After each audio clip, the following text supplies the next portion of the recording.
Niçin kabul edilmemişse o kusuru kendine dön ve kendine çekip düzenleyecek. Leyin basatta ileyye inni akhafullaha rabbel alemin. Ben alemlerin Rabbi olan Allah'tan korkarım. Değerli kardeşlerimizle güzel bir davetten dolayı teşekkür ediyoruz. Başkanımızla hazırlanan sinemin öngörüleriyle sizinle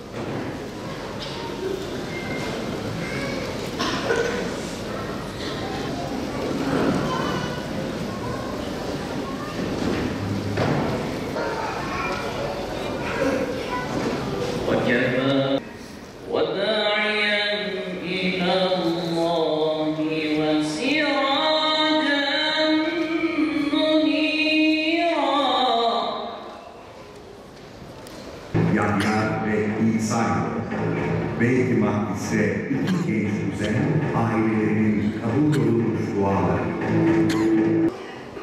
Biz nasıl ki gözümüzü aldığı zaman, kulağımızı aldığı zaman, hem bütün ortamda sefer olup hastaneye koşuyorsak, öyleyse Peygamber Efendimiz sallallahu aleyhi ve sellem hakaret edildiği zaman, ona dil uzatıldığı zaman, onun sünnetine saldırı olduğu zaman, bütün topyekun buna karşı gelmemiz lazım ve Allah Resulü sallallahu aleyhi ve sellemi nefsimizden, canımızdan daha önünde tutmamız lazım. Eğer gerçekten Peygamberimiz her şeyden daha sevgiliyse, onun emirleri, onun sünneti de bizim için her şeyden daha önemli ve ön planda olmalıdır. Gençlik bizim en büyük sermayemiz. Bu yılki temada, Mevlid-i Nebi temasına Peygamber ve gençlik. Bizim nüfusumuzun önemli bir bölümü genç.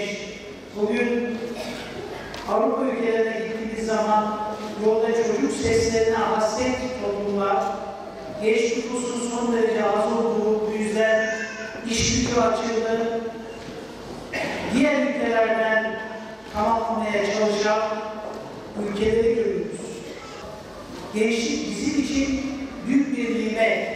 Bu nimet aynı zamanda bize büyük bir sorumluluk yüklüyor. Çünkü iyi eğitilmiş, donanımı yüksek, bilgi ve manevi değerlerine bağlı, geleceğine, geçmişinden aldığı güçle emin bakan gençliğe ihtiyacımız var.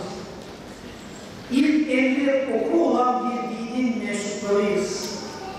Bunun yanı sıra alimin uykusu, cahil ibadetinden evladır diyen bir anlayışın mensuplarıyız. Dolayısıyla donanımı yüksek, kendi bilgi değerlerini bilen, manevi değerlerini bilen, asrın gerekleriyle, bilgi donanımıyla yüklenmiş gençliğe ihtiyacımız var. Peygamberimizin istediği gençlik her şeyden önce ilme dayalı, bilgili ve kültürlü bir gençliktir.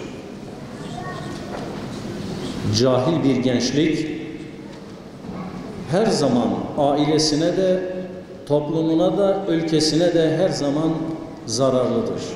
Zararlı olabilir niteliktedir. Önce bir eğitimli olmamız gerekir. Gençlerimiz ister erkek ister kız olsun önce bir okumaları gerekir.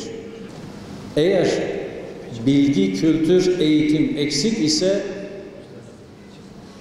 toplumları birçok kötülüklere doğru götürür böyle bir gençlik.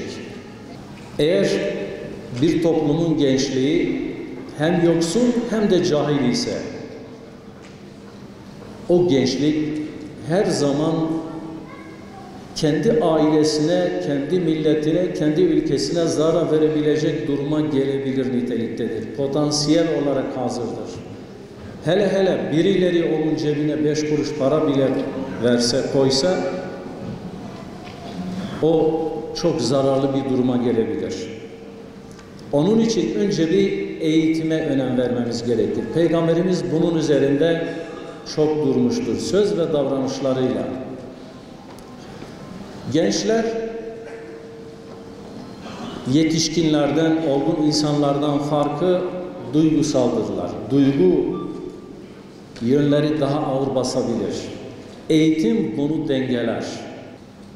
Bir insan eğer duyguları ön plana çıkarsa akıl, mantık geride kalır. Ve eğer gençlikte bu olursa kendisine zarar verdiği gibi toplumuna da zarar verecek duruma gelir. Onun için önce bir duyguları akıl ve mantığın, ilmin emrine vermemiz gerekir. Duygular aklın, bilginin, ilmin önüne geçmemelidir. Gençler bunun için de ne yapmaları gerekir? Eğitim görmeleri gerekir. Eğitimli bir gençlik kesinlikle yetiştirmemiz gerekecektir.